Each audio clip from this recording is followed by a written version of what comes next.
It's very easy to meditate using the power of the mind and allowing the mind to flow towards the divine. So I'll speak out my own thoughts in meditation and invite everyone to join me. I let the body sit quietly, and I can feel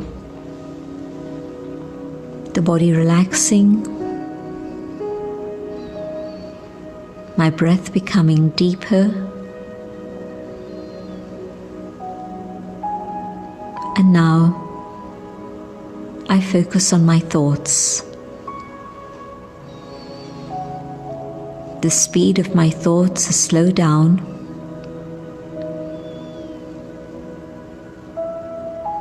and I focus on the inner being that I am. I am a being of light, shining in the center of the forehead.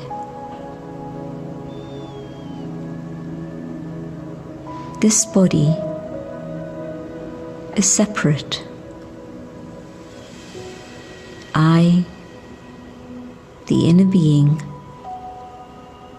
am separate. I existed before the body took shape,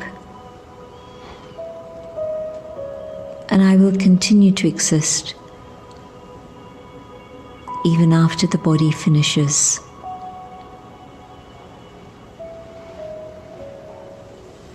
No beginning, no end. I, the eternal spirit, and in this awareness of who I truly am,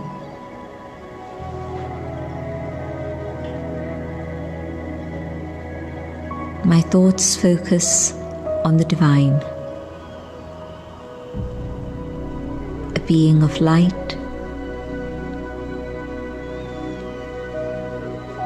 the Supreme.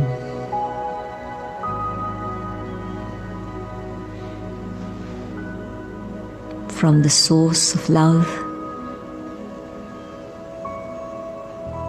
the waves of love reach out,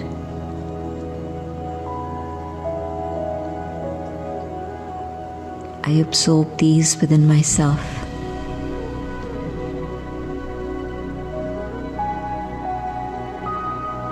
And the waves of love reach out further and further afield, and the power of love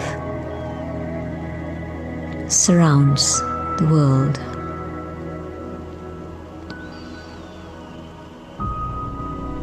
And the power of God's love heals.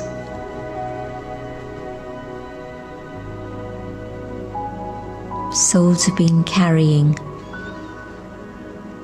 a burden of sorrow for a long time, and God's love removes the burden and heals the pain.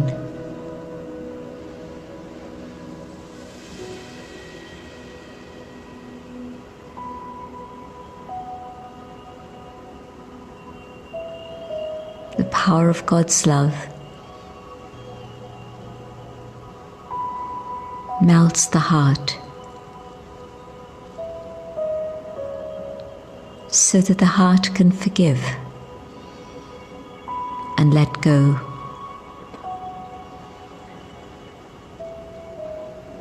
And the soul feels liberation. Holding on to the things of the past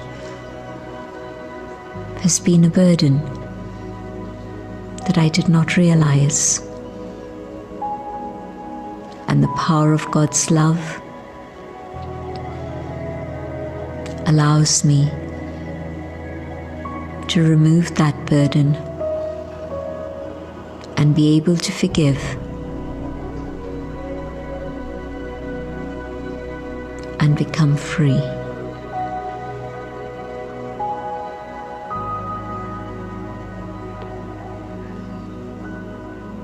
God's love touches souls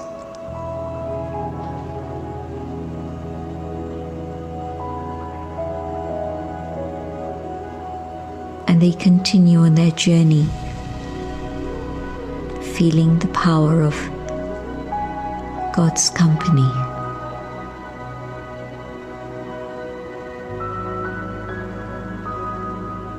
I hold peace and love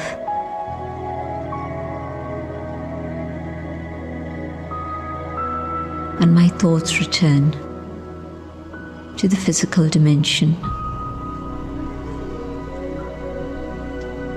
But I carry this experience with me, and this experience impacts my thinking, my speaking, and my doing.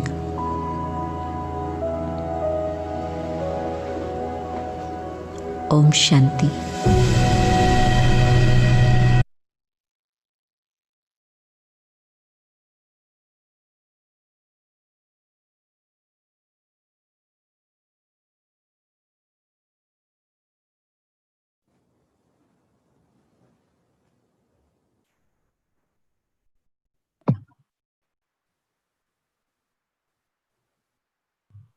Good evening, everyone. Thank you for joining us today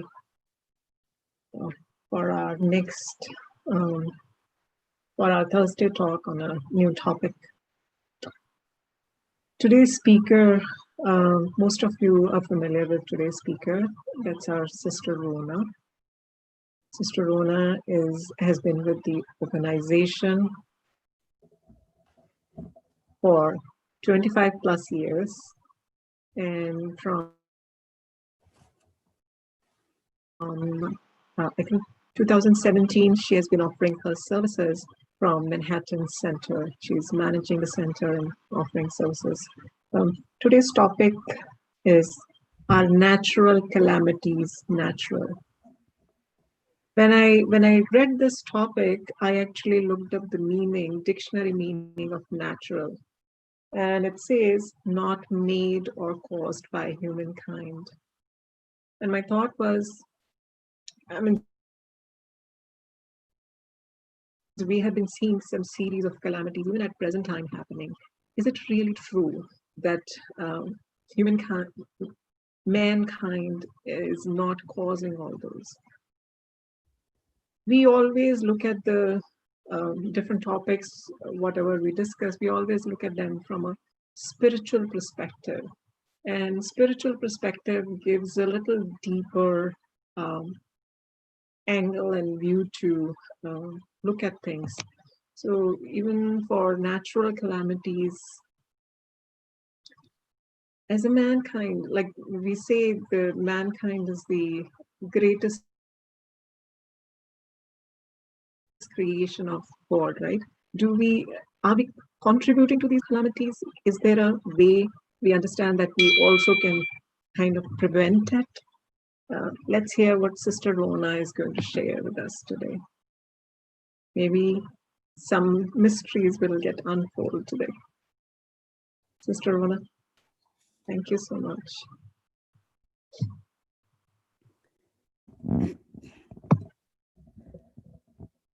And good evening, everyone.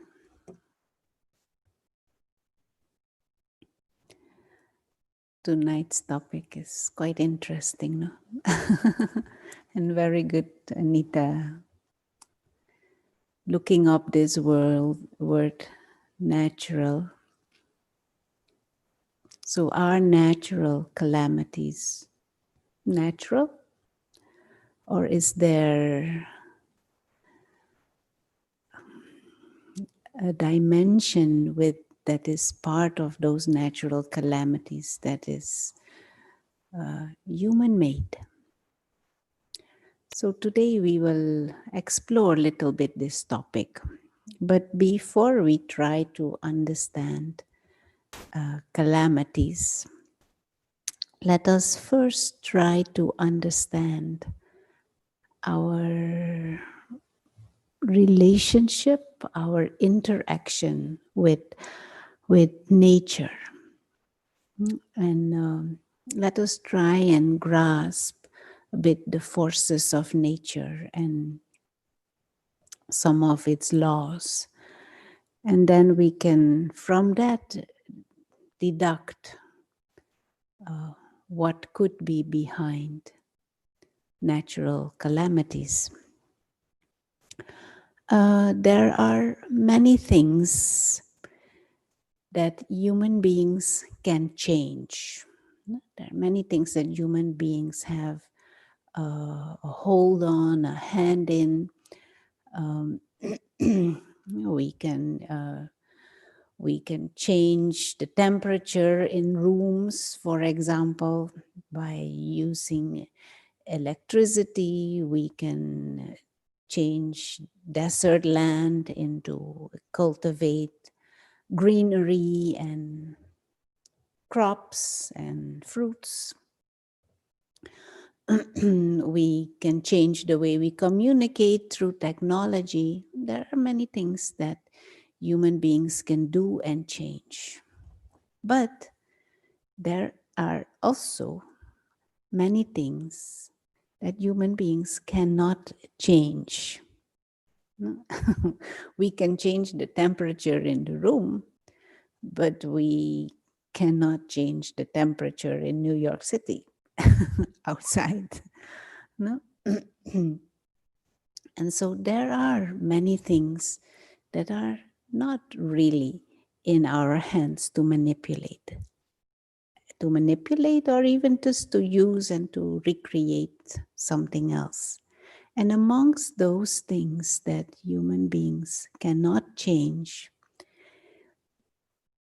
is the laws of nature, or the things we cannot change are laws of nature, but also what would be the word?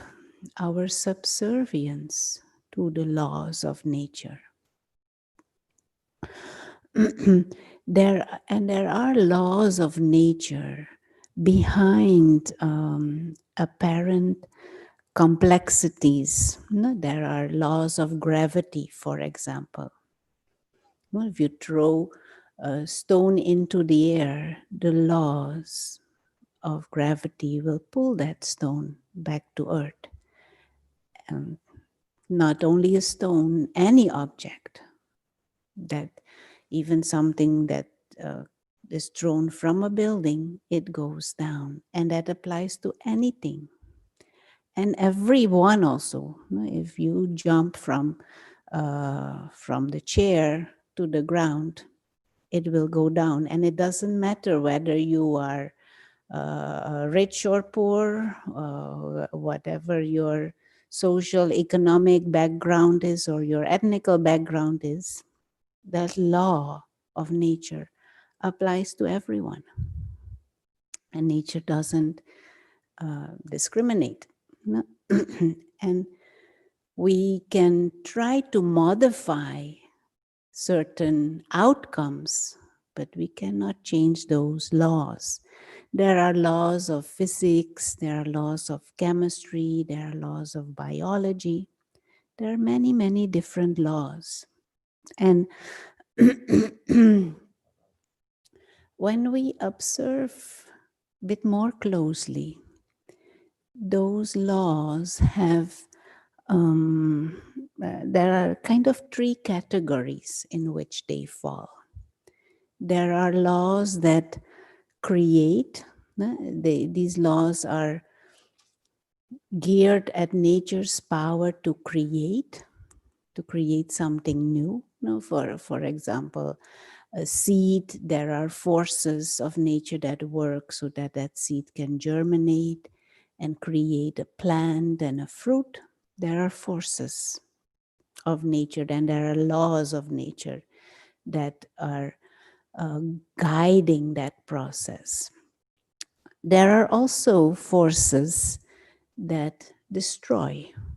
No? The seed grows and the plant grows and the fruit come and flowers come. But then there is a time that forces work and the plant grows old, it dries up and it dies.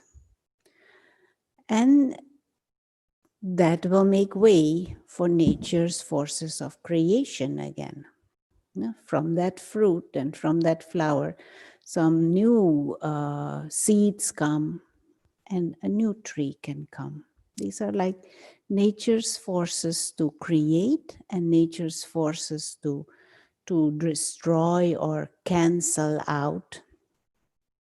And there are forces that try to preserve in nature. There, during the life of that plant, there are biological mechanisms within the plant, part of nature, that make that plant stay, preserve that nurturing aspect of nature, the sustenance aspect of nature. And so the forces, but also, even though the plant grows old and dies, nature makes sure that there will be a seed again that brings out a new plant and new flowers and new fruits. And then the plant dies again, but before it completely dies, there will be new fruit. So these tendencies of nature to create and to destroy, they also give way to the forces of preservation or sustenance. So to give another example, your skin. If there is continuous cell growth, but there is also continuous dying of cells. So nature's ability to create new cells of the skin and nature's ability to destroy the old cells and shed them. And both these forces makes it possible that there is preservation of the skin. And the skin protects the flesh and the arteries and the veins and the tendons and the bones and makes this hand functional. So these forces of nature are there, creation and destruction, which yields preservation and sustenance. And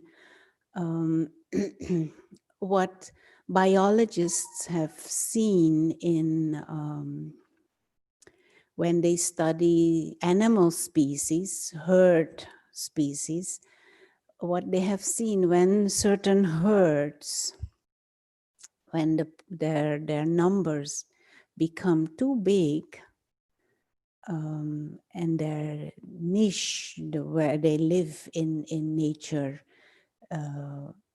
becomes too small for them, they either become self-destructive or something happens within society, some disease in their animal society, some disease or some destructive behavior happens, and then the herd is sized down. And then things can grow again.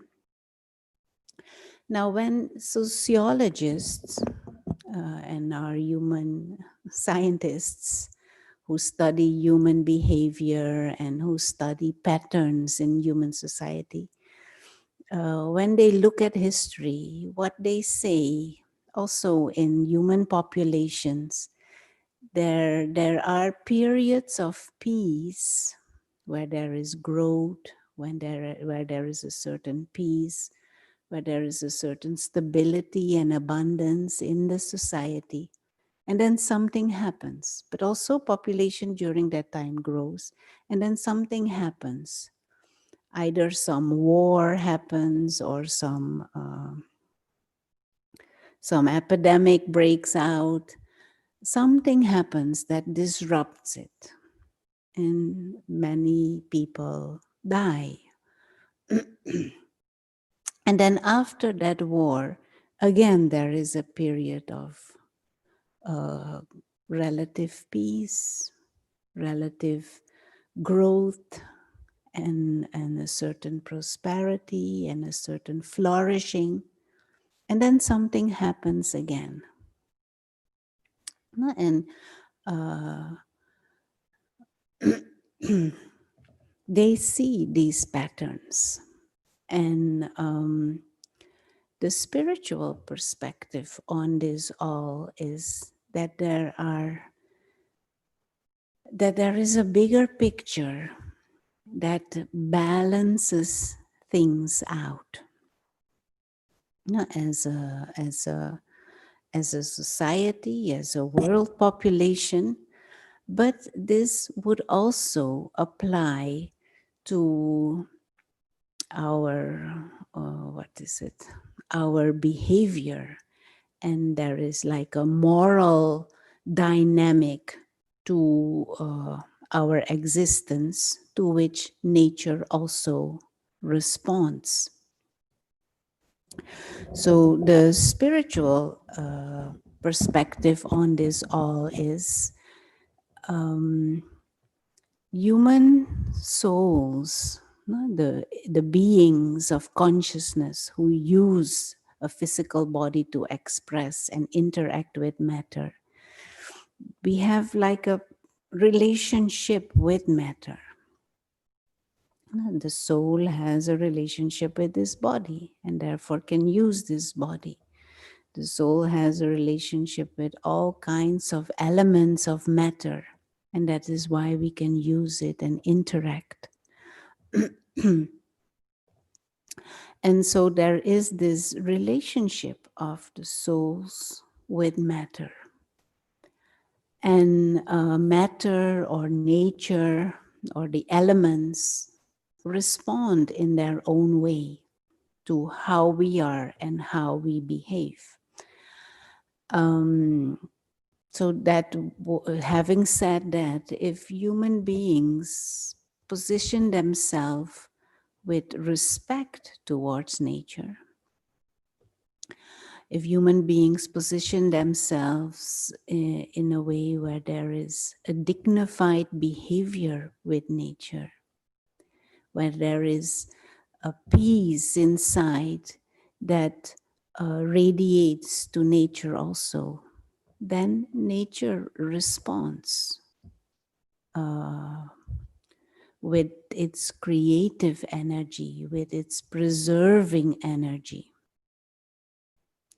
But when human beings lose respect for themselves, for each other, and also for matter, then nature responds with a reaction of trying to heal that relationships, trying to balance, trying to counteract that as if off-track relationship. And nature's preserving forces, you could say, are at work. So if human beings, if the human soul is in that spiritual state of consciousness, and the higher, the noble nature is expressed in the form of peace, in the form of compassion, in the form of joy, in the form of freedom, in the form of equality and respect, in the form of being secure and making secure others. If that higher nature is expressed, also towards matter, then it is as if matter says, whoa, let me give this, let me cooperate with this. Let me give these human souls the best and the highest quality of nature. And not that nature is like a thinking being, but the laws and the forces of nature cooperate when there is benevolence and goodness and wisdom in souls. But when souls go off track, when they become, what would be the word, materialistic and consumeristic. I don't know if this is a word, consumeristic. When they get into consumerism, when they get into acquisition and wanting to have and to take, when the attitude towards others, towards nature becomes an attitude of exploitation and manipulation and using without ethics and without rules, then nature's forces want to balance this and counteract this. In a simplified way, in between brackets, simplified way, we can see that in the relationship of the body, of the soul with its body. Now, the body functions best when our mind is at ease and in peace, when our mind is in benevolence, but also when our mind has certain disciplines and certain structures. And when this body is used in a benevolent way. But when we use this body for greed, for example, or for ego, no, in competition, and in competition in a ego-based way, no, we easily get into stress, we easily get into anxieties, we easily get into jealousies and revenge and all kinds of complicated or unpleasant emotions. The body reacts with this balance also to that. Problems with sleep, overeating, blood pressure problems, all kinds of things happen to the body. As if the body doesn't cooperate when the inner being goes off track and is not aligned with the forces of benevolence and the forces of their own higher nature. Now, natural calamities, you could see them as a sickness of the body of, what is it, our planet, reacting. Souls have been using nature and misusing nature and abusing nature in the same way that we sometimes do with the body, the physical body. We do with nature in general. Yeah, the way we use the land, for example, in terms of cultivation of food, the way we use the animal kingdom and exploit the animal kingdom, the way we there are many areas where we have overstepped a certain line that is just for survival and maintenance of the body. We enter into ego and greed and attachments and power play And it is as if nature reacts to that by creating problems for us that force us to rethink, to reflect, to take a step back. Now we can become wise by what? By using our intelligence, or wise up under pressure by force. And maybe natural calamities are nature's way of signaling us, and maybe even further than signaling us, teaching us to live a life of more simplicity, to be more dignified and respectful towards nature. But deeper inside, even nature is forcing us to clean up our act at the level of consciousness and our mind. Now, and so let me use, and I would like to invite you to reflect a bit on this, no? That nature's predominant tendency is to preserve. No, the very fact that this body is functioning is because of nature's tendency to preserve, even though we live in polluted environments, pollution of air, pollution of water, even mentally polluted environments, but still the body resists and continues that. So the very fact that this body is alive is a testimony to nature's forces of preservation. But we should ask ourselves, are we overstepping? Are we pushing those forces to the limit that nature cannot preserve anymore, cannot allow and provide for human behavior? Now, there is this famous quote from Gandhi.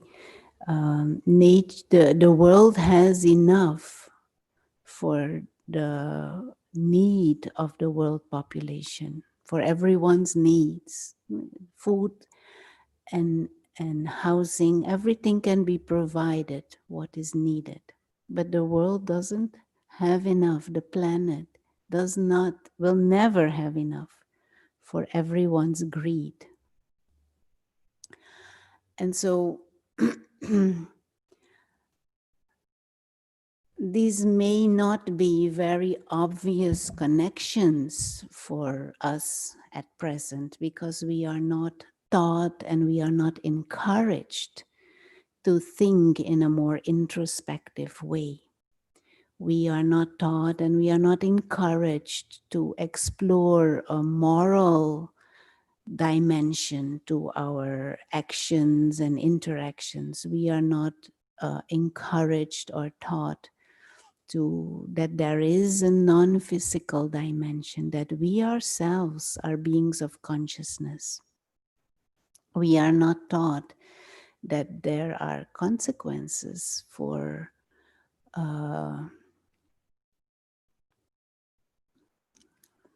when our what would be the word?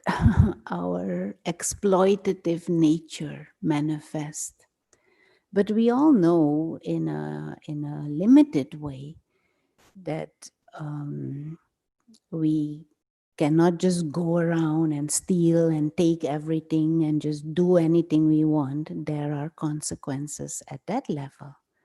No, society puts restrictions when our behavior goes out of hand. But who will put restrictions on society as a whole if we go out of what? If we grow out of the boundaries of decency and dignity. No, one individual, others will correct. But if the whole of society goes off track, then who will be the balancing force, or what will be the balancing force? And some people think God will interfere and he will bring some some flood wave or uh, climate problems, or at present, there are so many, some earthquake or some hurricane. But are they truly acts of God? If God is known as the one who is benevolent, the one who is absolutely wise and truth and an ocean of love, how can God, as supreme being, as the parent of souls, do these acts? And why should he? Maybe they are merely consequences of our own going off track. And the role of a parent is to teach and to tell children, to be like a role model of how children can be. But nature's role may be the one who is resisting our having gone off track.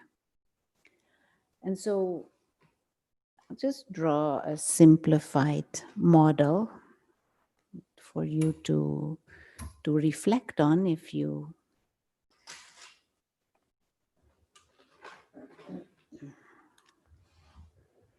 like, and you want to get more insight into these things. So if this is, can you see? Is it visible? Yes, Sister Rona, but can we use it like a wide, yes, thicker tip? Sorry, it is not very symmetric, but anyway.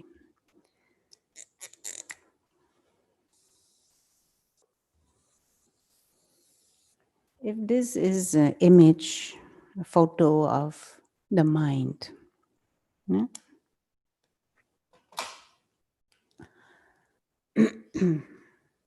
Maybe one day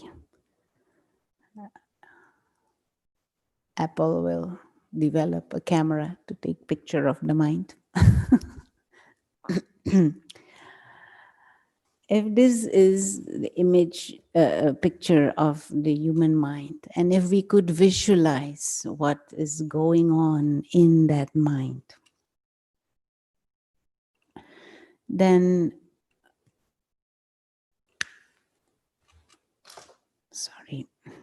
at present, if we would draw our mind, or if we would take a picture of the mind of human beings, what would be in that mind? No, one way that spirituality approaches this topic is, at present, human beings, in their mind, they carry lots of attachments.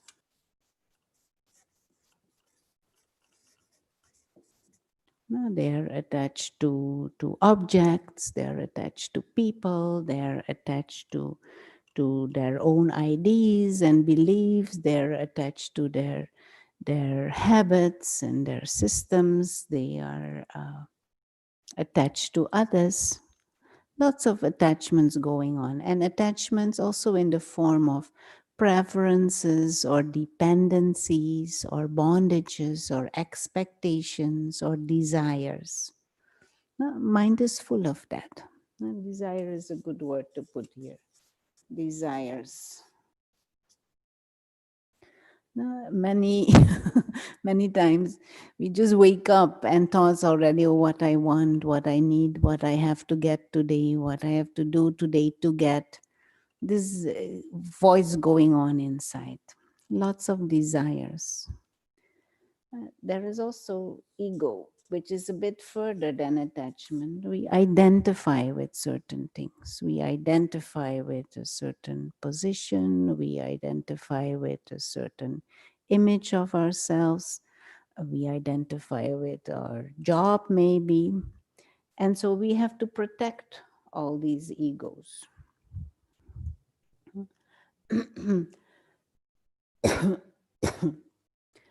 And so in our mind, the image of ourself also itself, our sense of identity is usually based on the physical image, male or female, or color of skin, or culture, tradition.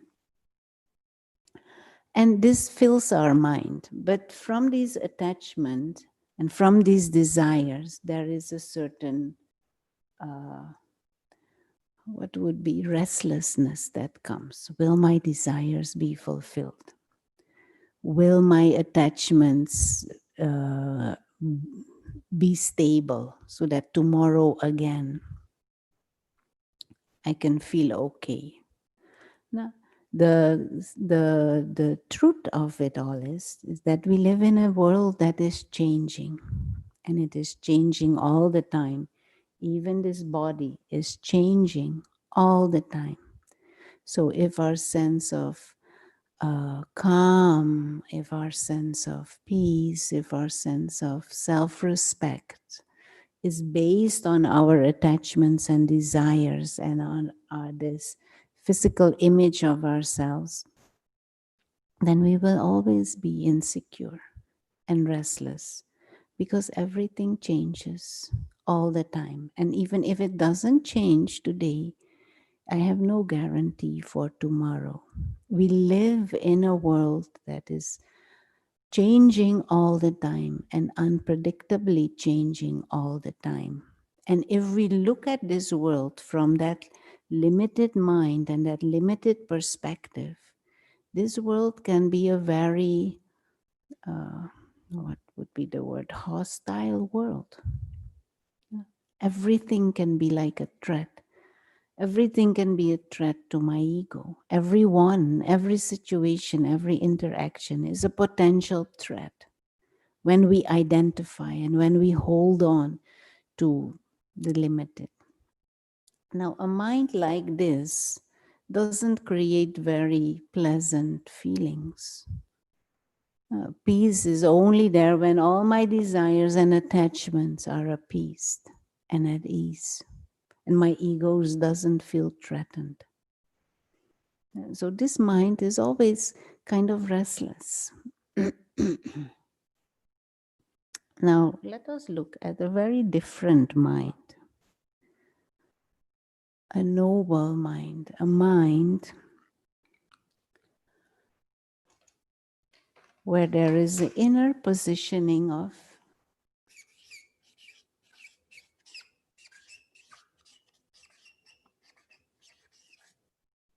need nothing. Would that be possible? Yes, from a spiritual perspective, yes. If the deeper sense of self, the deeper sense of identity is based on being an immortal, timeless, invisible spiritual being who is just visiting here, who is a guest or a traveler. If that is my sense of self, then this whole physical world, including this body, is an extra gift. Everything is extra gift. If that would be our internal attitude, this whole life is an extra gift. Every moment is precious and is a gift. Every interaction is precious and is a gift. It is summer now, the sun and the summer season. Rain is another thing. Different experiences.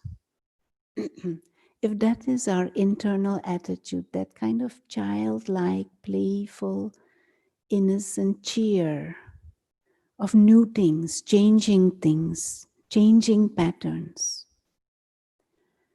If there is that perspective, we are in this world, but we are not from this world. And also, this world is not mine, and nothing in this world is mine. Just come to visit and we'll go. Then we will treat this world not with that greed or that need or that desires or getting attached or getting into all kinds of ego, but with a certain dignity and a respect. And in this mind is much more easily inclined to follow the laws of nature. This mind will have the attitude of exploitation. And Rona grew up in a little town in the interior in Suriname, which is in South America, part of the Amazon. Small town, and it was a mining industry where the father worked. But around that town, there were indigenous people and people who were living in the forest, in the Amazon jungle. But they would come to the town or they would come to the marketplace to trade. And so we would sometimes meet and play with the children. And I don't know, at that time, somehow we communicated. They have a different language, but somehow as children, you find ways to interact and communicate. And I remember as a child, I used to be fascinated. How come they live in the jungle? You know, we go in the jungle and we walk a little bit here and there with boots and a machete and so to make way. But to live in the jungle is a whole different ball game. And they used to live there. And so what they used to tell us is the jungle provides as long as you do not take more than you need for today. That was their law. So for example, if there is a big mango tree somewhere in the woods, and the village has maybe 20 people in their village, and somebody finds that mango tree, they are allowed to pick mangoes only for 20 people for today. And this was like the rule of their tribe. And they said they had been living for generations like that. They know where certain foods are and fruits are and where certain grounds are that they can find certain things. But they never take more than what their village needs today. And they say that is why nature always provides. And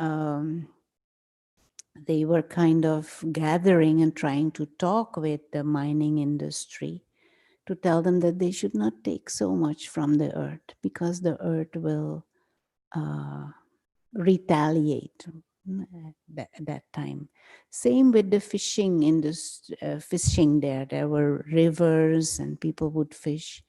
They would always tell us, you fish one or two, but not more. Don't take more from the river than you need for your family today. And then there will always be enough. And these were like simple lessons. As a child, you do not really understand much of the deeper wisdom behind. But now looking back, for generations, tribal people have lived in circumstances that for us appear uninhabitable, unsurvivable. But maybe because they had a deeper inner wisdom to respect nature and to live in balance with nature. Now, humanity as a whole, at this moment, we have lost that respect and we have lost that wisdom. And we have created a mind that is more this than this. In this mind, there is a natural sense of peace and love and respect and appreciation and gratitude also. This is a mind that generates greed and never enough and exploitation. If we do that, if a mind like this can do that with human beings also, can do that with animals also, definitely we can do that with matter and with nature. And nature is ultimately more powerful than human beings. Nature has patience. Nature takes its time. Nature gives signals stronger and stronger and stronger. But if we don't listen, sooner or later, nature will send in its destructive forces that will give way for new creation. And both of them, the destructive forces and the creative forces, they yield sustenance. Because the way we are going, we ourselves, as human beings, we are destroying ourselves. Let alone nature and natural calamities. But we have enough weapons that can destroy this planet 13 times over. One time is already too much.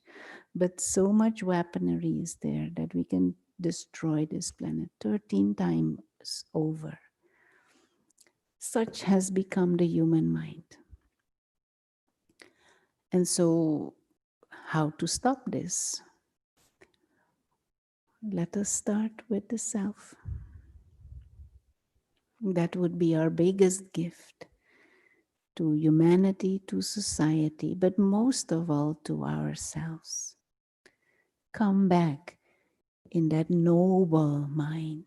Come back in that spiritual mind through spiritual education, through the practice of meditation, through reflection, and putting those spiritual principles into your life. Now, live maybe by these principles. Never take more than you need today. Even with food, for example. So much food is being wasted, and maybe the pandemic at this moment has kind of made us a bit more conscious. So that is already one way that nature is trying to push back.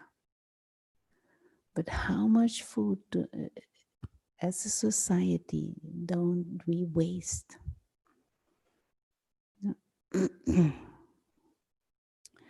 Electricity, water, how much do we waste? Maybe we can just start with simplifying our lifestyle. How many clothes do we truly need? How many shoes do we really need? Endlessly using, buying, and then maybe not even using, wasting. This attitude of waste is part of exploitation. Exploitation of our brothers and sisters who work for it, who plant it, harvest it, make those things, maybe even in circumstances that are not so dignified also. for very low wages, but also, do we truly need? So to start with the self, coming into a more uncomplicate your life and simplify life and adapt an attitude of respect and gratitude and appreciation for things that come your way. But deeper spirituality, of course, require that shift of awareness, moving into what is called soul consciousness instead of body consciousness, identifying with this, the self, with our sense of identity, connected with being a spiritual being, a visitor in this world, an invisible traveler through time and space, and restore the relationship with matter by introducing respect and appreciation, even for this body. And so once we are moving back into this direction, or when we are back in this kind of mind, this noble mind, this soul conscious state of mind, then nature will show its abundance and its love and its nurturing and caring nature. When we are in this mindset, then nature has to what? Show us a finger. And so the deeper spiritual principle is it's our inner state of mind where there is greed and ego and perverted nature, lust and jealousy and exploitation and violence and growing. That is what is inviting problems at all levels and also from nature. And so when there are calamities, natural calamities, maybe we should find out more the deeper lessons that are there and not just observe them, but truly learn from them and change our lifestyle. Now, one of the things that we observe with this pandemic is it restricts, for example, our nature of wasting and consumerism. But we are so eager to get into that mode again, to consume again and to waste again and to indulge again.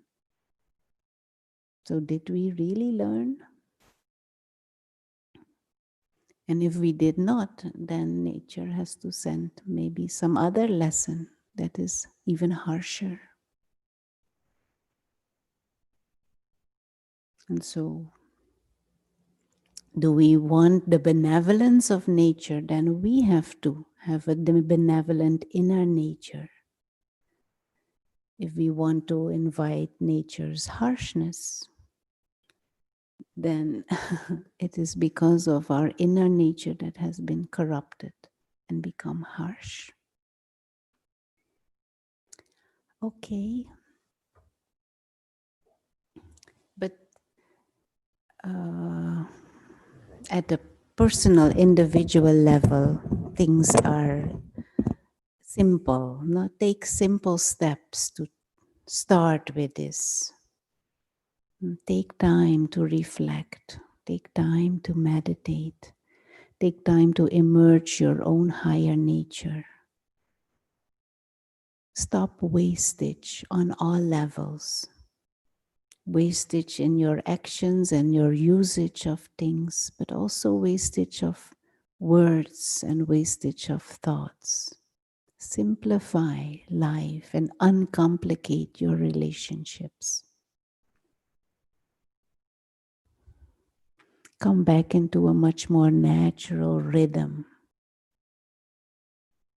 work to serve, not work to get, not work from ego, but work from an attitude of giving and cooperation. Okay, time is going. It would be nice if we could have some questions. We are looking into ways to create the possibility to have questions on the Thursday night. Not sure, because I know the majority is watching on Facebook and on YouTube. But if you have any suggestions, please write to us and let us know how we could make it more interactive, or at least get your feedback. It will be very nice and much appreciated. Thank you. Let's close with a moment of silence. And just so you know, in September, there will be courses starting again for meditation, and every Thursday we have these sessions. So those who are new with us for the first time, you're most welcome to join. Check out our website for upcoming events.